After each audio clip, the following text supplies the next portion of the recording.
So good morning. Thank you very much for coming to Vanderbilt for this very important meeting. I myself came to Vanderbilt 6 months ago from upstate New York, and so I do enjoy the kind of weather that we have, among many other things. It has been a great experience. As you can hear, I'm not either from upstate New York. I'm originally from Belgium in Europe, so I'm one of those graduate students coming into the States and staying here and moving to Tennessee eventually to do good things, we hope.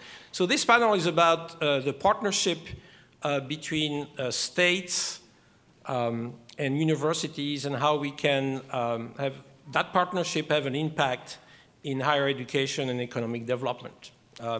Now, I'm an engineer, and of course we heard fantastic things about what medical discovery has done, but I'm going to inflict on you a couple of slides from the engineering perspective, and I'm sure you could do the same thing, or Jeff could do the same thing for medicine. And so the first question that you may ask is, what do we do as engineers? And you can think about what the answer would be, and my answer is here, probably not the one you expected. We have been responsible for more revolutions than any other group, political, religious, or otherwise. This is how science and technology can transform society in many ways. Let me give you a couple of examples. Some of you know that actually my first love is not engineering, it's history. And for a couple of years in high school, I wanted to be a history teacher. And then at the parent-teacher conference, my history teacher, who liked me a lot, told my mother, don't let him do that. There is no money there. So let me talk to you about earlier revolutions.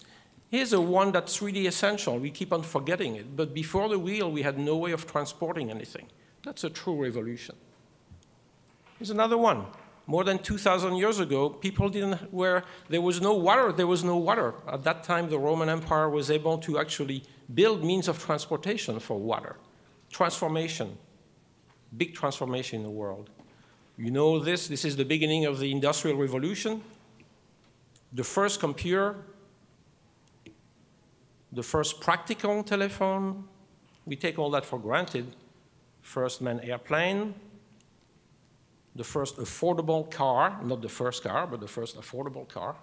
I mean, all those have changed the way we live. Now, that's all 100 years ago and more. What about more recently?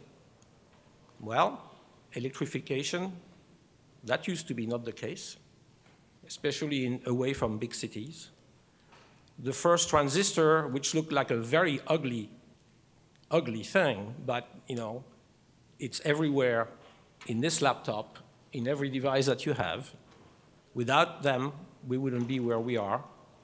First moon landing in itself was interesting, but all the technologies that have been developed to achieve that goal have also transformed your life.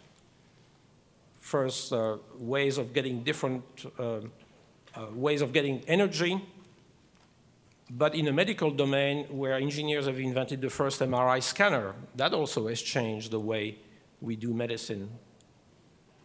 Of course, the internet, what would we do without it? Well, we may be happier, but now we are fully connected. First smartphone, that's already almost 20 years ago. And then, of course, composite materials, such as those used in this airplane, which is made more of, I believe, has more plastic than metal in it.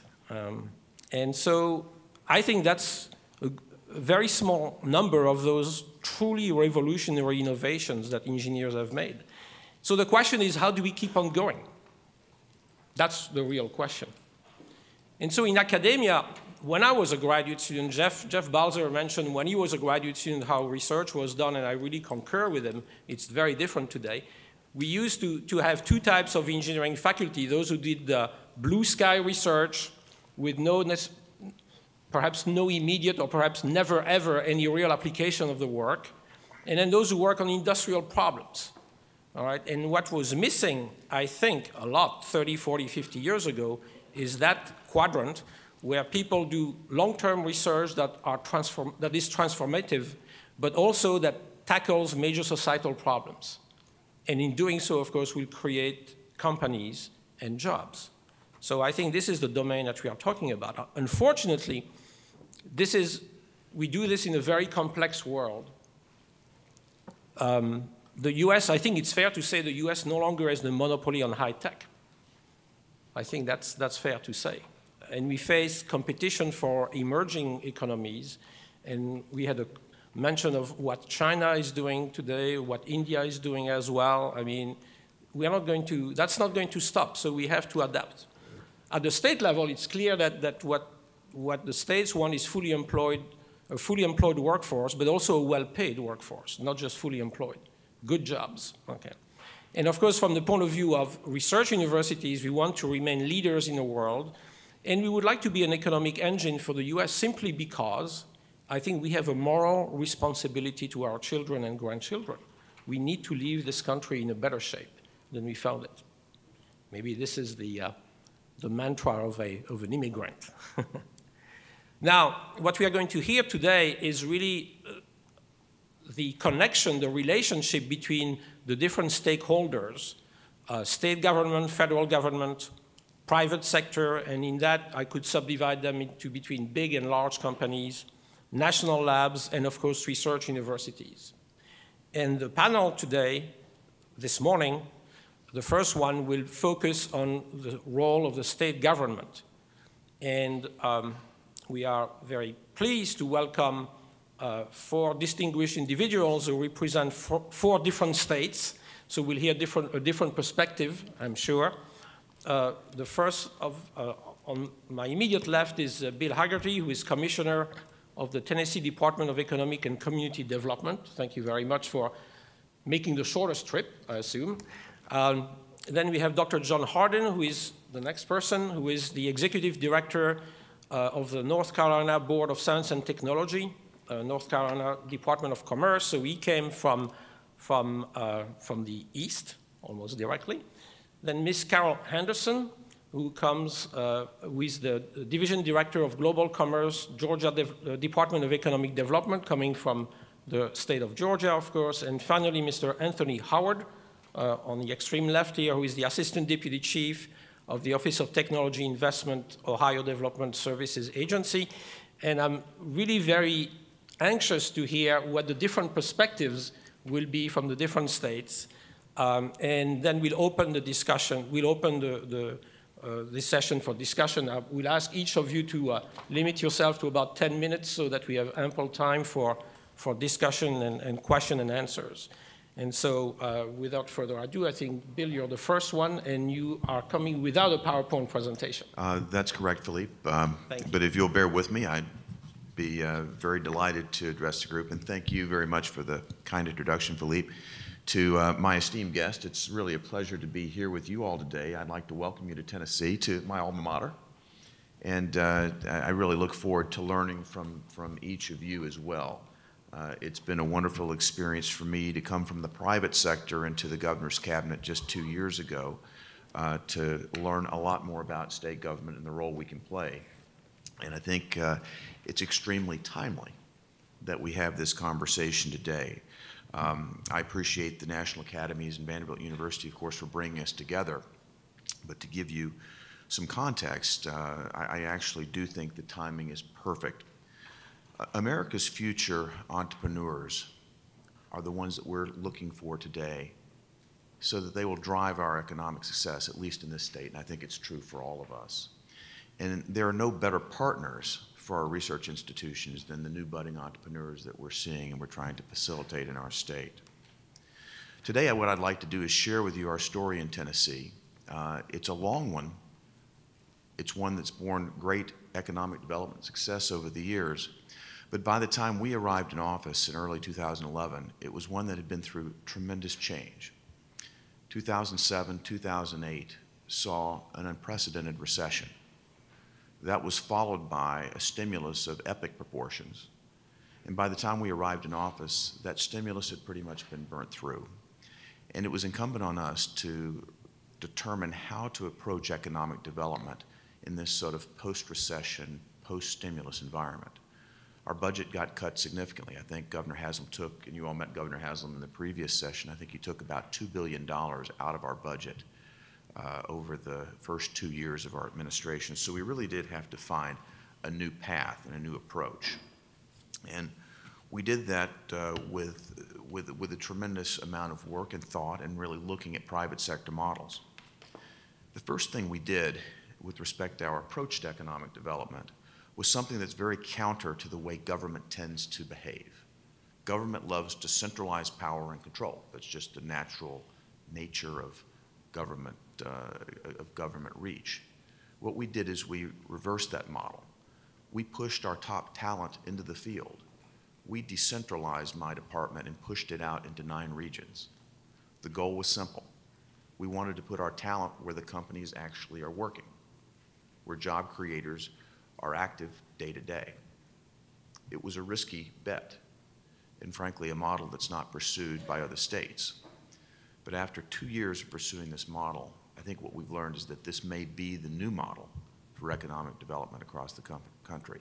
We have had terrific results from this decentralized approach by putting top talent that can represent me, that can represent the governor, into the field working day to day with our companies. So they are spread across the state doing a wonderful job. The next key element of our new approach was actually facilitated by pro bono efforts here at Vanderbilt University and our friends at Harvard Business School. But we undertook a pretty stringent analysis of our state's economy and focused on the key clusters of industry that really seem to thrive and grow here. We have limited professional resources, and I mentioned with the new budgetary environment, even more limited financial resources. So we had to find a way to do more with less and to be very strategic as we approach the marketplace. So by defining these key clusters where Tennessee holds a unique advantage, we were able to channel our professional resources and really get them focused on understanding the industries that succeed here best. And I'm sure, like all my colleagues, we'll welcome any industry that comes to Tennessee. We're happy for any type of company to come here. But with these limited resources, we really needed to focus on what Tennessee did best and where we were strongest. And that's turned out to be a very appropriate and effective means of marshaling our resources moving forward. And another thing we did was quite simple. We really renewed our efforts on expansion activity of existing businesses in Tennessee. My charge to my staff was that I want to make sure we have a 98% market share of any company that's based in Tennessee that's expanding. And with all due respect to my colleagues up here, I'd much rather have Tennessee companies expanding in Tennessee than in Georgia or in Ohio or in North Carolina, if that can be done. If they do need to expand outside the state, we actually want to be there to facilitate that process. So again, the headquarters here thrive and grow. So we've moved farther in that dimension, actually opening new offices overseas so we can help Tennessee companies expand their approach to exports and find new markets for growth. But I'd say those 3 key elements have been a critical transformation in our department in this new environment, and the result has been absolutely remarkable. We've had 2 back-to-back years of record-breaking job growth from the projects that our department has started and worked on here in Tennessee. So we've been very blessed with I think, the fortunes of taking a changing, challenging environment, adapting to it, and finding new ways to create job growth in our state. At the same time, we've had to be very strategic with the budget that we have. And many of you know that states use incentive dollars to motivate companies to locate. Tennessee is no different from other states in that regard. But what we've done is taking a very different approach and different focus to how we spend those incentive dollars. And I'm proud to tell you that last year we had the lowest cost per incentivized job in Tennessee in more than a decade. It's hard to say that it's hard to measure ROI, return on investment, in a government environment. But I can assure you that our ROI is improving when we have economic metrics moving that direction. And what we've done is imposed an ROI type of focus and an ROI type of discipline on every economic development activity that our department has undertaken, because we have shareholders that are called taxpayers to answer to here in Tennessee. And that discipline, I think, has really helped our department. Our legislature has been very supportive, and I think it is boding well to make sure that we're making the appropriate types of investment and getting the most that we can out of our investment dollars. Governor Haslam has continued to invest in economic development as well. He has doubled the size of our fast track fund. That's the fund that we have to put infrastructure in place for companies and to train workers for companies that are arriving in Tennessee. We also put an additional $25 million into a large mega site out in the Memphis area, the greater Memphis area mega site. These mega sites are a tool to bring very large industry into a state, and I'm sure that my colleagues here all have their own examples, but they are very big bets that are undertaken without a particular customer in mind, if you will. But it's a build it and hope they'll come type of strategy. It's one that many states have deployed, and it's one that Tennessee undertook back in the previous administration, and our governor is committed to continue that and make it grow. So we're working every day to build this site with the hopes of attracting another very big, large anchor tenant, the likes of a Nissan or a Volkswagen or a Federal Express to locate in our state. I think it's important, though, to talk about what we're doing with entrepreneurs. When we first came into office and undertook a top-to-bottom review, we really focused on the key levers that we could push in our state to drive investment activity, job growth, and importantly, entrepreneurial activity and development. We decided to create a new entity called Launch Tennessee, which grew out of a statutorily created body called the Tennessee Technology Development Corporation. It had been in existence several administrations in the past, but it was an existing structure that we thought really would make sense to support entrepreneurism and innovation moving forward. What we did was fund that organization with $10 million of fresh capital out of my department. Last summer, I sent my Chief of Staff, Brad Smith, over to start developing a new strategy for that organization and put in place a staff and a team that is well suited to really push forward the governor's goal of making Tennessee the top place in the Southeast for an entrepreneur to start and grow a business. Today, I'm accompanied by Henry Gent, who's a member of that team. Henry was on my staff back in the core economic development department, and we are continuing to populate this effort with top-notch staff that really are capable of working with entrepreneurs, research institutions, and capital providers to make Tennessee a very attractive place to launch and start a business. Their job is to make sure that Launch Tennessee is a catalyst and a stimulant to growing our entrepreneurial ecosystem. And I think that they're going to be extremely successful. We just announced last week the hiring of a new permanent CEO for this organization. And as I was describing to the governor and to several other thought leaders in the area the type of person that we were looking for, I wound up coming back to this particular person as the example. What we were looking for was somebody that knew how to start, build, fund, and exit an early stage company. We were looking for somebody that understood the capital markets. And we were looking for somebody that understood the accelerators that we put in place last year. We were able to find all of that embodied in one person named Charlie Brock. Charlie had started and founded and gone through A, B, C round funding and successfully exited a business. He's been an investment banker. And interestingly, he was running one of our most successful accelerators in Chattanooga, Tennessee called CoLab. And so we are very proud to have Charlie come to lead this new organization. I think he understands what it takes. He's got the dirt under his fingernails and the actual on-the-ground experience as an entrepreneur to really help encourage and facilitate the types of activities that we want to see more of in Tennessee. What we've also done to help support the entrepreneurial environment here is we've launched accelerators in each of those 9 regions that I mentioned before. Not only did we decentralize the leadership, but we put new tools in place for our leaders across the state of Tennessee. So every region today has an accelerator whose goal is to try to help entrepreneurs compress the time that it takes initially to validate their plan. And I'll tell you, we can do a lot of good by helping an entrepreneur figure out early if his or her idea is not going to work, before the second mortgage, before the divorce happens. And it really is valuable to help them get the right resources together to understand the viability of their plan. Our accelerators are also charged with putting together a list of supportive advisors, whether they be accounting firms or lawyers that are adept at working with early stage companies to help them found and create their structures, to help them work on the initial components of establishing their business plan, and importantly, if their business plan is going to be viable, to get it to a point that it can be financed, funded, and begun to to really start to employ Tennesseans. So their job is a challenging one. It's also very exciting.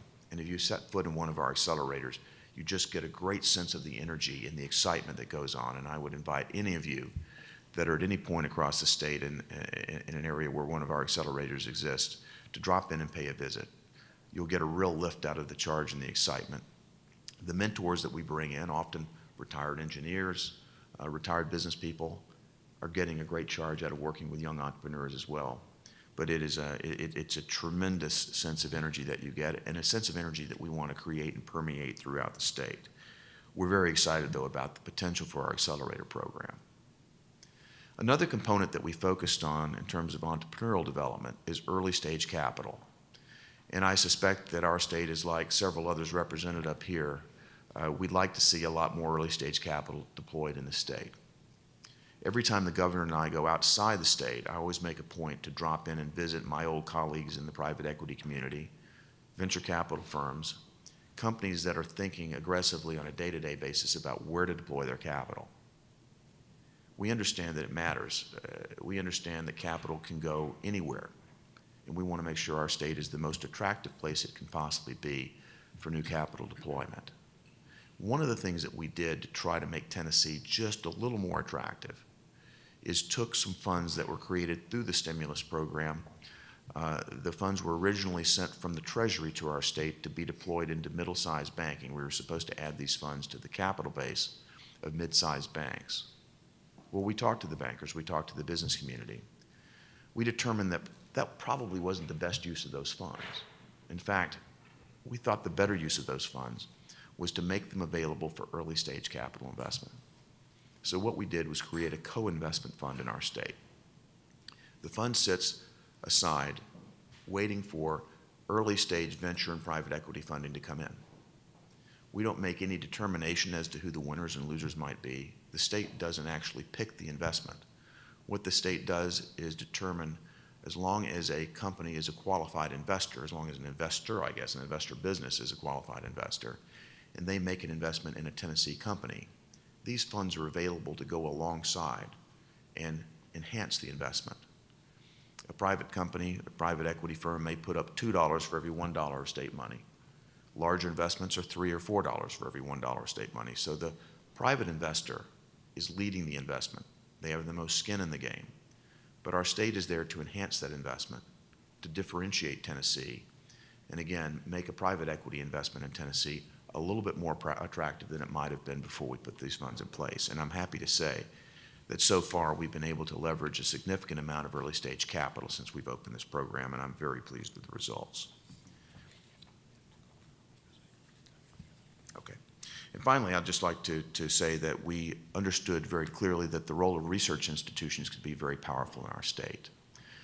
The governor convened the leaders of our research institutions on 3 occasions in the past year to let them know how important we view their role in entrepreneurial development in the state of Tennessee.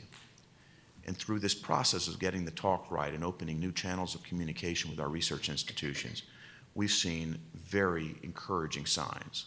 We've had more licensing applications, more patents issued, more new companies formed, and I think most importantly, we've seen our startups from university-led R&D go from an average of 6 startups per year to 24 startups just last year.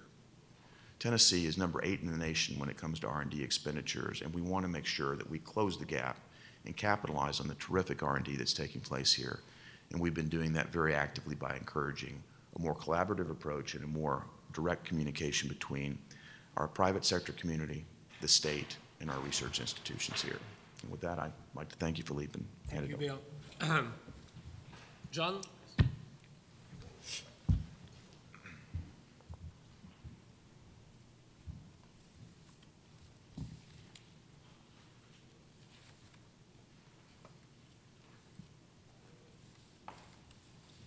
Thank you very much. I'm very pleased to be here. I titled my talk, the subtitle is A View from North Carolina, and I intentionally said a view from North Carolina, not the view from North Carolina, because there are multiple views from North Carolina. I have an informed view, but it's not the only view, and so I have 10 minutes, and it's going to be a very narrow slice of my view. So what I decided to do was to tell you a little bit about my organization, the Board of Science and Technology, and some of the things that we do, how we help develop the innovation ecosystem in the state, and then tell you about 3 examples of how our research universities are engaged in economic development, doing some pretty innovative things, I think. And that's just scratching the surface, but that's enough, I think, to get us started. So, okay, my organization, the North Carolina Board of Science and Technology. This is one of those organizations that not many people have heard of, including people in North Carolina, but they have heard of things that the board has created. And that's the way we want it. We actually kind of sit behind the scenes and do a lot of hard work and then hand off all the credit taking to the politicians. So here's what we do. We were created in 1963 by legislative statute. And the mission of the board, it's an advisory board for policymakers, the state legislature and the governor. The mission is to improve the economic well-being and quality of life of all North Carolinians. That first part is the mission of the North Carolina Department of Commerce. Our added mission is through advancing science, technology, and innovation. And we sit within the Department of Commerce, but we haven't always sat within the Department of Commerce. Over our 50-year history, we have bounced back and forth periodically between the Department of Commerce and the governor's office. But the mission has remained the same, and where we sit just depends on the preferences of the governor. Just yesterday, I actually submitted a memo to our governor's office making a case for moving the board back into the the governor's office. He may decide to go along with that, he may not, and we're happy wherever we sit.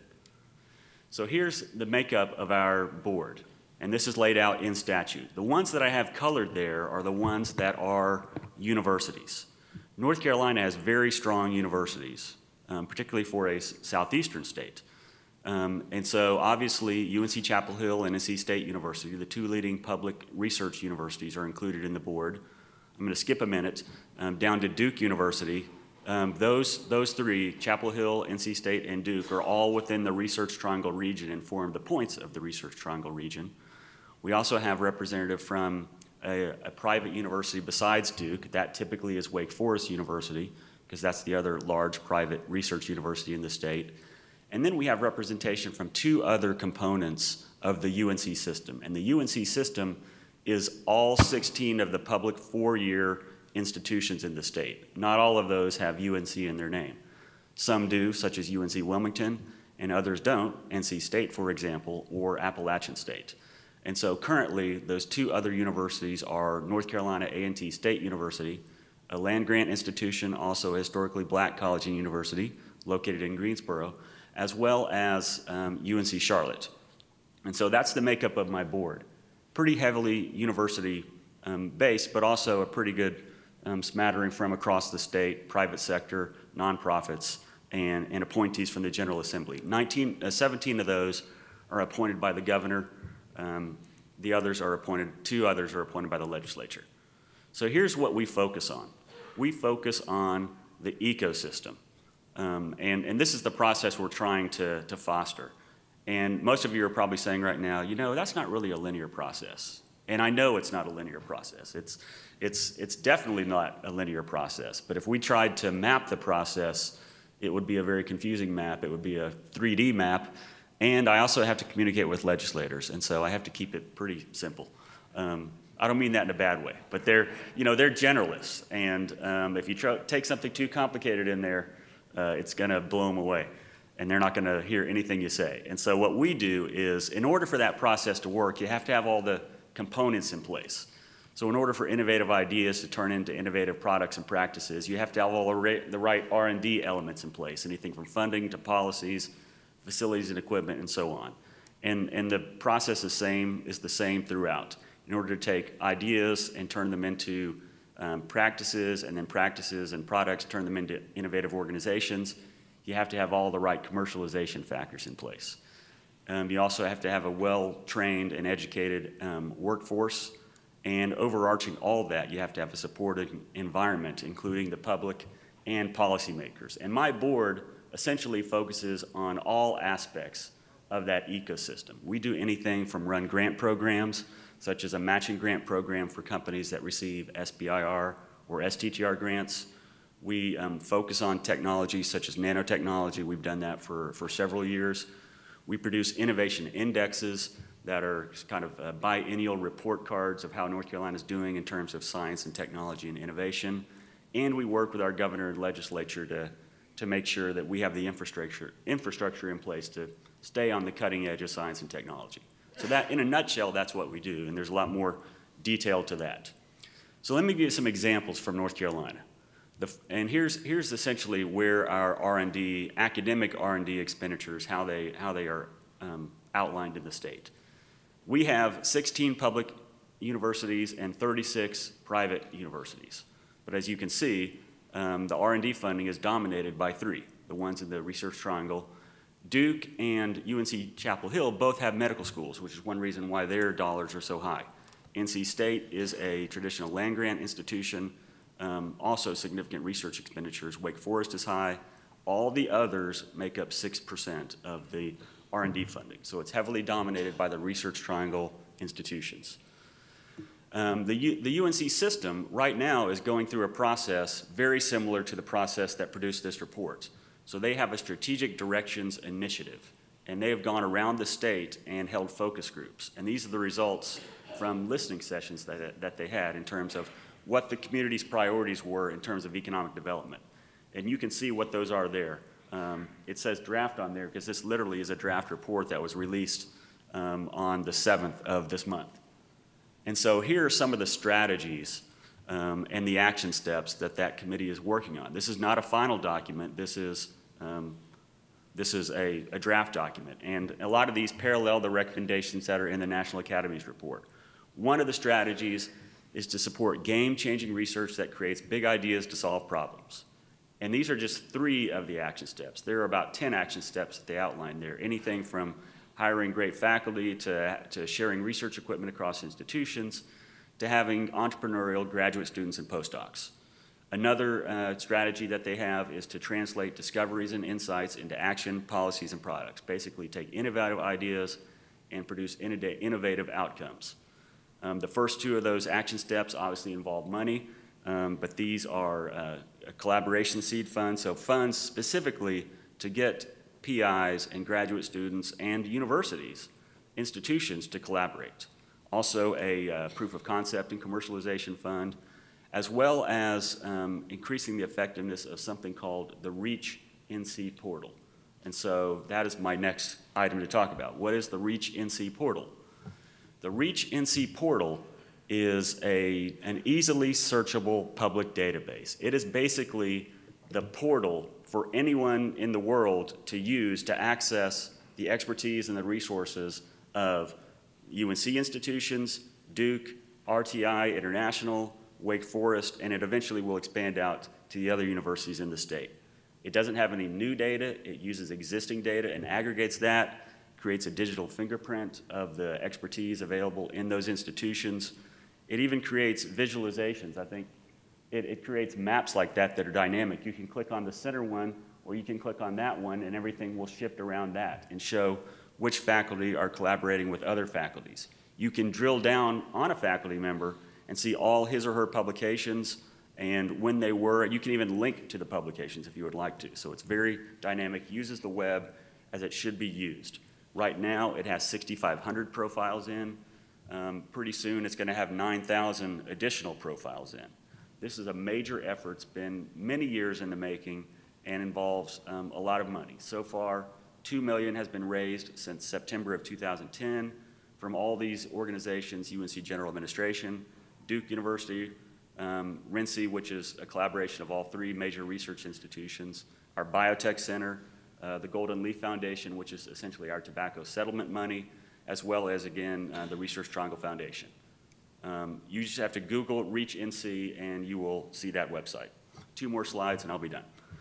This is the final example. This is something called the Biomanufacturing Training and Education Center, or BTEC. About 10 years ago, biotech manufacturers, pharmaceutical companies in North Carolina, and North Carolina is a leader in this. We're generally ranked 3rd in the nation when it comes to biotechnology, behind California and Boston. and in terms of companies and R&D work going on. Those executives came to the university system and the community college system and said, you guys are doing a great job of, especially universities, cranking out R&D and helping our companies innovate, but we really need workers to help us produce these things. And what can you do to help us on that? And so the Golden Leaf Foundation funded a study to research what the real needs were of industries. Were they real needs, or were they just kind of coming to the universities looking for help? And so they did a pretty in-depth study, and sure enough, there was a big need. And there was a way for the universities to help, as well as the community colleges to help, and not just the major research triangle universities. So they built something ultimately with Golden Leaf funding, as well as General Assembly state funding, created this BTEC Center. It's the hub of this. It's located on NC State's campus, the Centennial Campus, which is essentially the technopolis of NC State, where the university and industry co-locate. And it's basically a training center for biotechnology workers at all levels, anything from people with a high school degree to community college students that need advanced training, to undergraduates, and they also have a professional master's program. And all of that is part of a larger bio-impact program that involves the community colleges as well as other universities in the state. And so they provide all of these services. This picture is a picture of the very first graduates, I think about a year ago, of the Professional Science Master's Program in Biomanufacturing. I think it's the first program of its type in the nation, and it's just an example of how our university is working with industry to do both R&D as well as training of the workforce. That concludes my presentation. Those are just 3 quick examples and a quick overview. I'm happy to provide more information in the discussion. Thanks. Thank you, John. Carol? Thank you, Commissioner and distinguished guests, for inviting me here. It's a little bit cold compared to Georgia, but that's okay. I'm originally from Indiana, so I think I can bear it. I'm just going to spend a few brief minutes of your time talking a little bit about what we do in Georgia, how we do things very similar to what my other colleagues around on the panel do, but how we also are doing things a little bit different. I'd also like to talk about how we work very closely with the universities. I want to talk a little bit about how the future of our universities are going to work closer with economic development, and then I want to end with a very short case study of how we sort of brought it all together, the economic development team and the research universities, in a recent a project that located in Georgia. So first, I'd like to start by saying the Georgia Department of Economic Development is what most states call the Department of Commerce, but we call it the Georgia Department of Economic Development. I work in the Global Commerce Division, and I was actually the first director that was hired to create a team of innovation and technology specialists. And they've never done anything like this before. Georgia, like most other Department of Commerces, were based on traditional economic development. And when I say traditional economic development, I mean economic development where you sort of sat and wait for the phone to ring, and then when it rang, you ran out and you found land and dirt in a building, and then you just went to the company and said, here you go. That's kind of how we've always all worked in economic development. Well, I was hired to actually focus on science companies, healthcare companies, and technology companies. And those companies have a very different way of thinking. Land and dirt and buildings aren't important to them. What's important is talent and research. And with that, I spent about a year working with an organization called the Georgia Research Alliance, which is a unique model that several other states have since replicated. It's about 20 years old. And the business community in Atlanta came together and said, we've got excellent research universities in Georgia that we're not utilizing, that the private sector here isn't utilizing. And we also have a lot of foundations. I mean, we got a lot of Koch money. Koch speaks very, very loud in Georgia. And they said, we want our research universities to be more visible, and we want them to be more active in the business community, as well as with our research universities. So they all came together and created this organization. It's a public-private partnership. Primarily the state funding for GRA does come, primarily the funding for GRA does come from the state, but they do get money from foundations and private sector. They have a board that's made up of universities, as well as private sector companies and nonprofit. They are actually now housed within the Department of Economic Development, and I work very closely with them. My metrics are actually very different from some of the other people in the department. I have to spend time at the universities. I have to know the tech transfer offices. And for every company that I work with, I also am required to have someone from the university sit in on that meeting. Because we don't want to just bring incentives to the table, financial incentives, and say, here's money, do the deal, come to Georgia. We want to know, how can we help you be more profitable? And can we do that through innovation? Can we do that with you collaborating with our universities? How can we work closer with you? So with that, the department decided in 2008 that my model was a little bit successful, and they then changed the entire department. So our department is organized very, very differently from most states. We now have 6 teams, and they're all industry focused. What we learned from the private sector was, it helps us when we come and we talk to you about expanding and doing business if you understand our industry. So our project managers are actually what we call industry specialists. They have an industry that they focus on, and that's all they do. So if someone calls and they want to talk about aerospace or they want to talk about healthcare, we send them to a project manager, and that's all they focus on. So that person should be able to know who in the university they can connect you with, who in the private sector they can connect you with, what associations they can connect you with, and then how they can help you with the real estate piece. So we're trying to bring a team approach together that's a little bit different from what the traditional economic development model was. It's what I call innovation-based economic development, actually bringing companies several multidisciplinary pieces of the puzzle together and saying to you, we want to help you on all aspects of doing business in Georgia, not just come to Georgia, here's a check, and operate and go forth. We work very, very closely with our technical colleges systems. Our research universities and our university system of Georgia and our technical college systems often sit around the table together. I recently convened a group, and I said, healthcare IT is growing. Georgia's a leader in this. But across the country, there's not a lot of workers. There's a shortage across the nation in this industry. And how can we address this? And so I called the chancellor of the University System of Georgia, but I also called the commissioner of the Technical College System of Georgia. And I said, let's talk about how we can have a two-pronged approach here.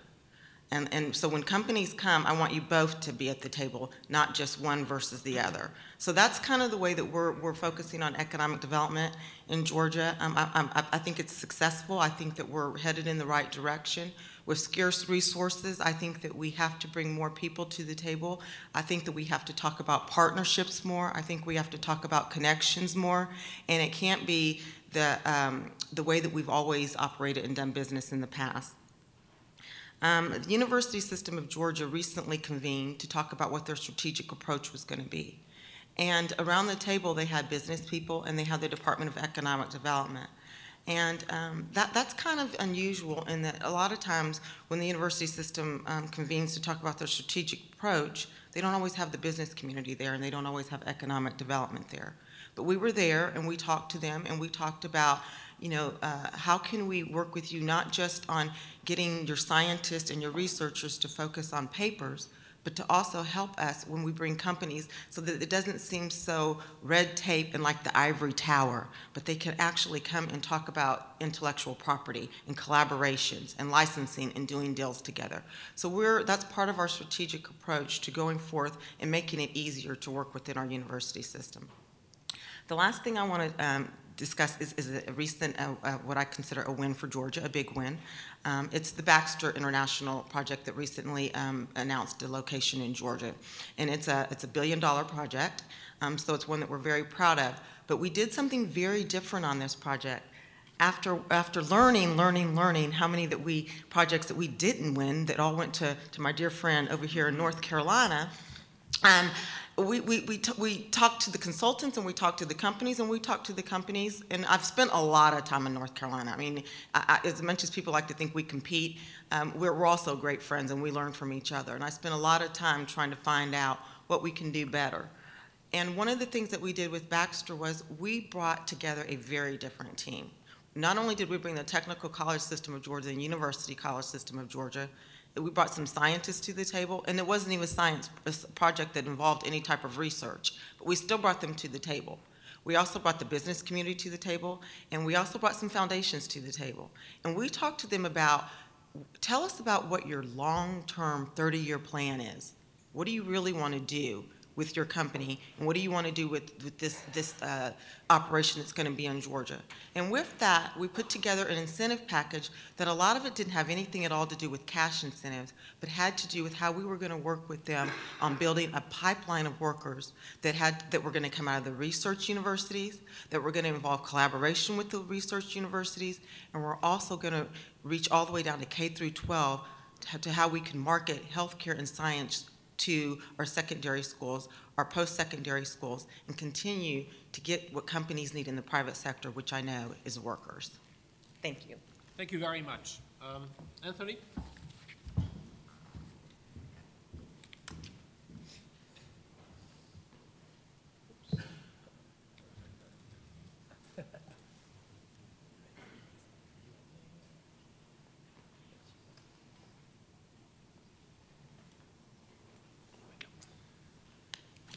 Good morning. I'm Anthony Howard. I'm the Assistant Director of the Office of Technology Investments with the Ohio Development Services Agency. And as a native Tennessean and a graduate of the University of Tennessee, I'm very pleased to be here.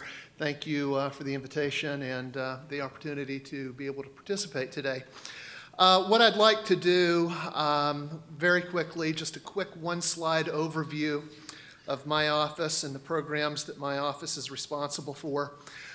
In particular, the point of my presentation will be the Ohio Third Frontier Program, which some of you may have heard about.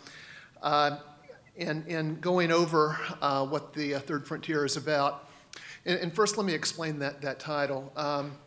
The Third Frontier, from Ohio's perspective, the first frontier for the Ohio economy was agriculture. The second frontier was industry and manufacturing, and now the third frontier is science and technology. So that's the genesis of that title and that branding. So in talking about the Third Frontier Program, I first want to talk about what we've accomplished in the way of performance metrics and leverage and outcomes, and then I want to back into how we got there. And I think in the discussion of how we got there, you'll draw some similarities and correlations between what we've done and some of our best practices and some of the recommendations that you see in the National Academy's report. So the Office of Technology Investments, we've got the Ohio Edison, Thomas Edison program. And you know, I'll first mention that I think that, I'm not certain of this, but I believe the state of Ohio probably has one of the largest, oldest, and most comprehensive collections of technology-based economic development programs in the country. And first among those programs is the Ohio Edison program. That's a 30-year program, been running for 30 years. It's funded on an annual basis of about $15 million. It supports our Edison Technology Centers, of which there are 7 located across the state. They each have their own specific industry or technology focus, and they work with their dues-paying membership bases in providing them workforce development services as well as technical services. We've got our Edison Technology Incubator Program. There are a dozen incubators located across the state of Ohio. There are several in the Northeast region around Cleveland, Youngstown, and Akron, and then each one of the other major metropolitan areas of the state, Mansfield, Ohio, Athens, Cincinnati, Dayton, Toledo, each have one of these physical incubators that provides both office space as well as business support services to young technology-based startup companies. The Office of Technology Investments is the recipient of the NIST Manufacturing Extension Partnership Grant for the state of Ohio. So we receive on an annual basis $4 million in federal funding, with which we match that in $4 million with $4 million of state funding, and then deploy that to service providers throughout the state that work with small and medium-sized technology-based manufacturing companies in bringing them up to state of practice technology in their respective industries. We've got the Ohio Capital Fund, which is a $150 million fund of funds designed to incent the attraction and formation of venture capital in Ohio. We've also got the Technology Investment Tax Credit Program, which has been operating since 1996 and is a $45 million tax credit program that is designed to incent high net worth individuals and angel investors in Ohio to keep their money in Ohio and invest that money in Ohio-based startup companies, in return for which they get a tax credit of 25% of their investment that they then get to credit back toward their state income taxes. And then finally, there's the Ohio Third Frontier Program, created in 2002, making awards since 2003. It's flourished under 3 separate gubernatorial administrations. It's the state's largest economic development program of its kind. It was renewed by voter-approved bond initiatives in 2005 and again in 2010. The 2010 initiative passed with 63% of the vote, and its current authorization is now up to $2.1 billion. When it was originally created, Governor Taft, and it was intended originally to be one of his legacy programs, and it has fulfilled that expectation, but when it was originally created, it was authorized for up to $1.3 billion.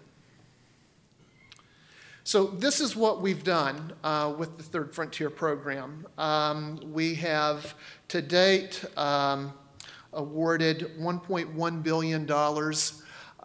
Well, actually, I say to date, this is as of June 30 of 2012. We collect these metrics twice a year, once at the end of every fiscal year, and we run on a July 1 to June 30 fiscal year. So we collect these metrics at the end of every fiscal year and then at the end of every calendar year. So we'll be collecting the December metrics pretty soon. But as of June, we had awarded $1.1 billion in grants. We make those awards to Ohio public universities, Ohio private universities, not-for-profit research institutions like the Cleveland Clinic, research hospitals, and Ohio companies, both small and large. State funds expended as of June were just south of $1.9 billion. We also require cost share. Most of our programs require one-to-one cost share. Some require more. At that time, at the end of June, $1.4 billion in cost share had posted to those grants that had expenditures of $900 million. Leverage received as a result of the $900 million as of June was $8 billion. The breakdown on that, about a third of that is follow-on funding, co-investments, angel funders, venture capital, private equity. A fourth of it is federal grants that were received by these companies and research institutions that they credit the Third Frontier for. And by that I mean, investments and grants that might not otherwise, likely would not have otherwise occurred had it not been for the initial investment of the Third Frontier. And then another fourth of that number is sales, new products and new product innovations, and next generation products that would not have occurred had it not been for the investment from the state of Ohio. So that's a leverage ratio of nearly 9-to-1 in terms of state dollars expended and leverage received. We can account for 16,000 jobs, 16,000 direct jobs. One of the things that we do in the Third Frontier is we have regular checkups from Battelle and other outside organizations. And in 2008, we pulled in Stanford Research Institute, SRI International, and had them do a several-month-long analysis of the impact of the Third Frontier on the state of Ohio's economy.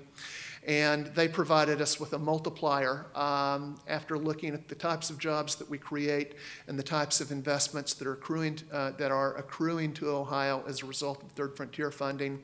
They gave us a multiplier that, based on the numbers in June, work out to 95,000 direct and indirect jobs that the Third Frontier can take credit for. We have created or capitalized or otherwise attracted to Ohio about 900 companies.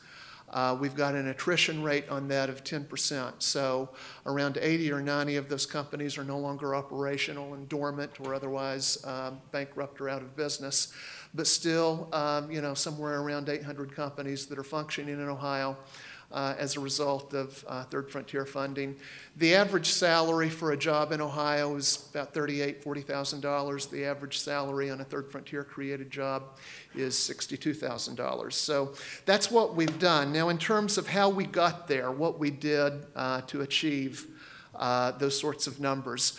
And you'll see in our vision statement for the Third Frontier 3 things that I want to pull out that I think correlate pretty well with the National Academy's report. First of all, the idea of focus. You can't invest in everything, and not everybody can be a bioscience hub. So you have to identify what your strengths are and then invest in those and only those. You can't spread your resources around like peanut butter. Then also the concept of only funding excellence and merit-based awards. Again, an apolitical process, only the best gets funded. And then also the idea that whatever you do, there's got to be a direct correlation, not just, highly probable or, reasonable to expect that it might someday maybe lead to jobs or business creation, but a direct correlation near term to economic impact in Ohio. Now, that as a guiding principle for the Third Frontier and also that concept of focus, when we first launched Third Frontier in 2002, one of the first things we did was to pull in Battelle, and Battelle is headquartered in Columbus, Ohio. But we pulled a group out of Virginia and Maryland, their Technology Practices Partnership Group, and we pulled them into Ohio and had them do a study of the Ohio economy and the Ohio research base and industrial base, with the intent being that Battelle would inform Governor Taft's administration on how the Third Frontier would be constructed in terms of what areas it would be investing in. Initially, when that first report was issued in 2002, the areas were very broadly stated: bioscience, aerospace, advanced energy, advanced materials, instruments, controls, and electronics, and information technology. We've revisited that report twice since then, in 2006 and then again in 2011, and each time we've narrowed the focus as a result of the evidence provided by Battelle, as well as our own experience in terms of, what cream has risen to the top for us in our, continued and annual award cycles. What are the things, what are the areas, the industries and technologies that consistently rise to the top? And so this is where we are now in terms of what our priorities are, that list that you see before you. And so that's considerably more focused than what the original 5 or 6 areas were. Now, the Battelle study, how they went about that, it's important to note that they looked at the research base in Ohio. So they looked at all the colleges and universities conducting research in Ohio. They looked at the research hospitals and the not-for-profit research institutions and what they're good at in terms of, the types of dollars that they attract and into the areas in which they attract them. Then they correlate that against the industrial base in Ohio. What are those industries that Ohio has a disproportionate share of nationwide? And then finally, they look at global economic trends in terms of where the puck is going. So the convergence of all 3 of those areas together then determines, where it is that we should be playing. Now, those were the technology areas that we play in terms of the time frame of the development cycle, the technologies that we invest in. So everything left of that red Third Frontier programs, that should, that represents where the federal government plays. So the federal government with NIH funding and National Science Foundation and Department of Energy and USDA funding, that's typically where the federal grant programs are. Everything to the right of that insert, those are traditional lenders and venture capitalists. So we are in that space that we refer to as the Valley of Death, where no one else is playing. and those being largely the incubation and demonstrating phase of new technologies and new technology-based startup companies. In terms of where the dollars fall out for our third frontier programming and the way we're structured, we've got a professional staff of about, depending on when you take the snapshot, anywhere from 15 to 20 people on staff, and programs under the third frontier are developed by staff. The concepts and ideas that we put forward, we then take forward to our Third Frontier Advisory Board, and then after vetting by the Advisory Board to the Third Frontier Commission, who will approve the annual program plan and annual offering of RFPs. We develop these programs in-house. We write the RFPs, and then we launch those and administer the review and award recommendation process that the Third Frontier Commission then informs on and votes on. But the way our programs have fallen out, and these broad areas represent probably over the life of the Third Frontier a couple of dozen very distinct programs. But we've put over $200 million in research commercialization. So grant support for one-off research commercialization projects, whether it be thin film photovoltaics or liquid crystals on flexible substrates or advanced imaging modalities that are specific to a particular application or a form of imaging. We've also put about $400 million into large research centers, what we call our Right Project Program and our Right Centers of Innovation. These are centers that are housed at universities and not-for-profit research institutions that then are expected to work with Ohio industry and working with those companies to help them to develop their technologies or to spin off technologies to them. We've got a research talent program called the Ohio Research Scholars Program that endowed 20 different research scholars at $2.5 million per scholar, and then also provided operating and capital funds to those scholars to assist them in setting up their research programs in Ohio. And then, those were some of the earlier programs of the Third Frontier. And over the years, we've learned, we've gotten smarter, and as we've evolved and developed, the focus has shifted away from a concentration on university-based research and more into, industry-based research. We have always required collaboration between the institutions. I'm at time? Okay, all right, let me get through the rest of this really quick then. The principles and strategies that the Third Frontier is based on, again, there's the point about the Battelle report. We require collaboration between higher education and business industry. We make our awards through a merit-based process. We contract with the national academies on many of our programs who review proposals, apolitical staffing and governance, and then metrics. These are some of the tactics that the Third Frontier utilizes. There's a very heavy emphasis on industrial relevance and near-term commercialization of research. And then finally, the last thing that I want to leave you with, in addition to the report that you're talking about today, there's a report that's about 5 years old that was issued by the Pew Charitable Trust and the National Governors Association, which that last point offering 6 specific guidelines for states to follow. So whether it's an institutional program that you're developing or a regional statewide program, that's a very good report to be looking at in addition to what you're considering today. Thank you. Thank you, all of them. I know we are running late, but we always run late at meetings, so I think we have time for maybe a couple of questions from the audience. Yeah. Yes, thank you for the approval in the back. She runs the meeting, I'm not. All right, questions. You must have questions. You heard four presentations where there are some common themes and some different approaches as well. So there must be some questions from the audience. No question from the audience. Okay, well, so go ahead. Oh, go ahead. Absolutely, go to the microphone. Thank you.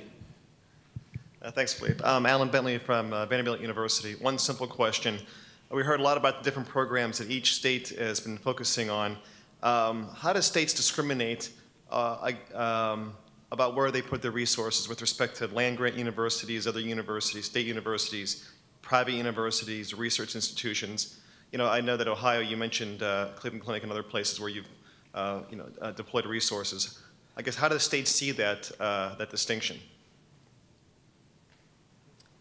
I mean, basically, in how, you know, obviously all these groups can support economic development in the states. You know, I mean, should states be focusing on state institutions, or how do they broadly deploy those types of resources?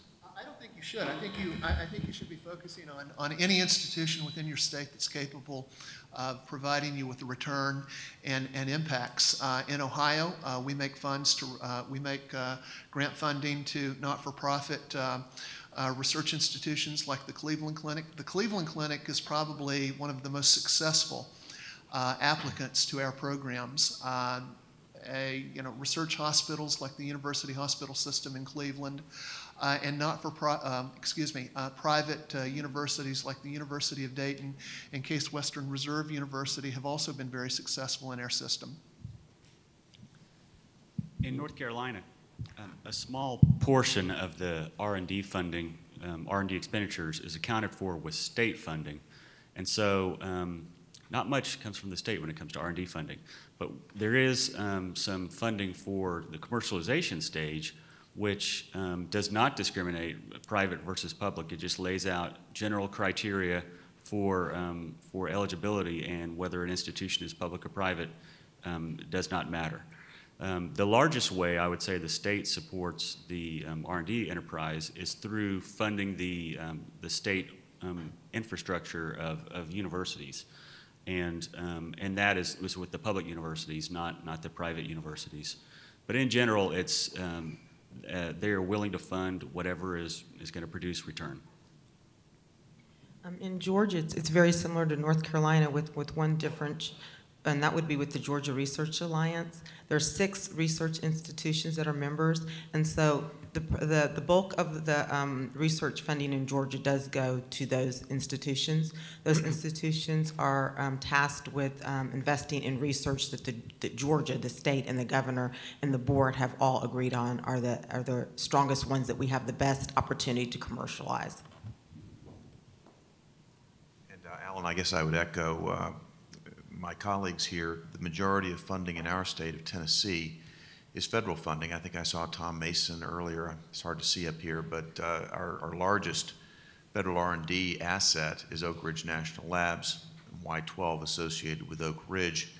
Vanderbilt University, where you're doing just a terrific job in tech transfer, is a massive recipient of federal dollars, NIH dollars that are going a long way. So what we've done is reached out to where the research activity is going on. Our commercialization efforts are much more on the back end. We've created the accelerators, we've created the co-investment funds. Again, all of those do not discriminate by source, whether they be public or private institutions, but we're trying to create the environment to support the activity that's going on there. But our state is blessed with great private research institutions. Most of you know St. Jude's Hospital is a wonderful research institution based here as well. And we're trying to get them to work more closely with the publicly funded institutions, our Board of Regents system, our University of Tennessee, and University of Memphis. So I think we've got more ground to cover, but I'm optimistic. Take another question there. Again, Steve Porter. I don't think you can underscore the importance of the Bayh-Dole Act as far as tech transfer, commercialization, and innovation. But along those lines, what are each of your states doing relative to the potential advantage of a tax structure around intellectual property, royalty streams, and taxation of royalty intellectual property? I know in Ireland the tax on royalty derived and commercialized in Ireland is 0, and I don't know if any of your states have entertained that as a stimulus to put intellectual property in and keep it in Tennessee. I'm admittedly not an expert on that, so I'm not the best person from North Carolina to answer that. In general, we don't have anything in place at the moment to reward that sort of thing. We have put proposals out for say a founder's startup credit, things like that, but it's never, in recent years, we've been pushing that for about 5 years, it's never really gotten traction. And I don't think it's going to get traction anytime soon, not because it's not a good idea, but because it's going to get caught up in a larger push to overhaul the tax system in North Carolina and to minimize breaks, even what I would argue would be good breaks. And my team and I have actually been to Ireland to visit them there. They've done some very innovative things with respect to IP, with respect to artist property. Tennessee is blessed to have a lot of intellectual property. Our music industry is one that comes to mind probably first and foremost here, in addition to the things that are happening at our research institutions.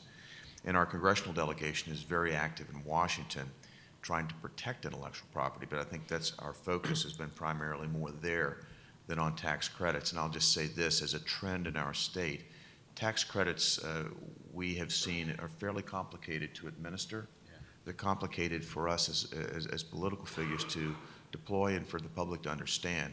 So we've tended to move away from tax credits as a tool and more toward just direct investment where it's appropriate. I would agree with what's already been stated, and we don't have a specific plan in place. I would say it's probably primarily, there's not a tax credit at the state level, and it's primarily the royalties are left up to whatever's been negotiated with the particular university. I know that there is a lot of discussion around intellectual property and how we can make it more attractive on that side, but again, at least in this session in Georgia, I don't think that I'll see anything like that get accomplished.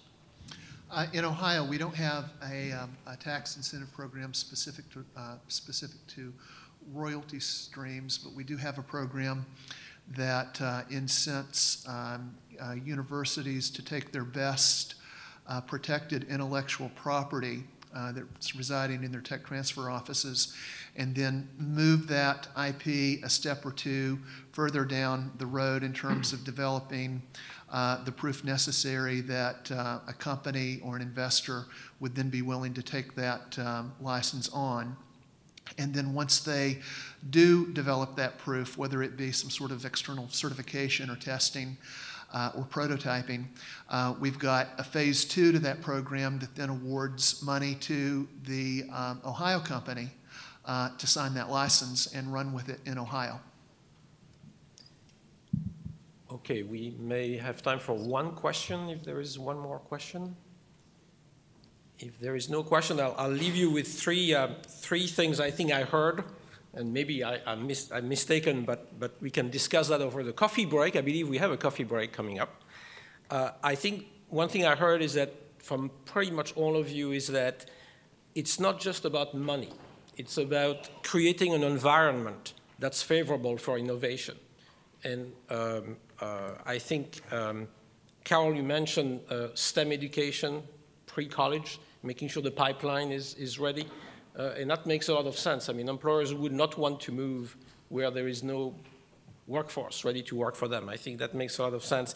I also heard some of you talking about your offices being facilitators, making connections between industry, academia, and other groups, and I think that's an important take-home message.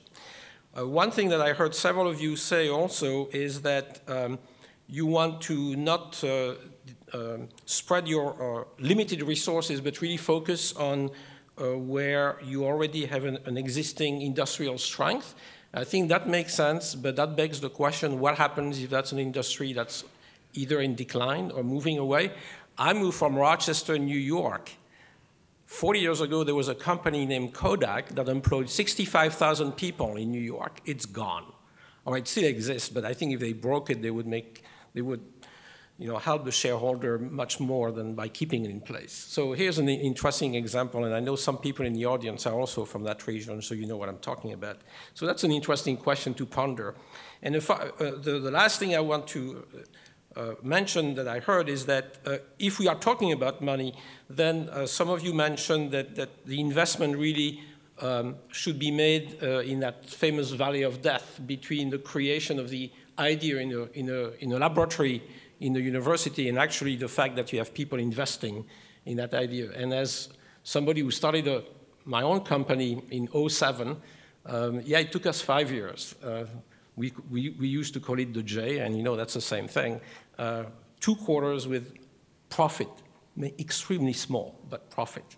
So with this, I will bring this session to a close. There is a coffee break, and I think we come back in 10 minutes. Thank you very much.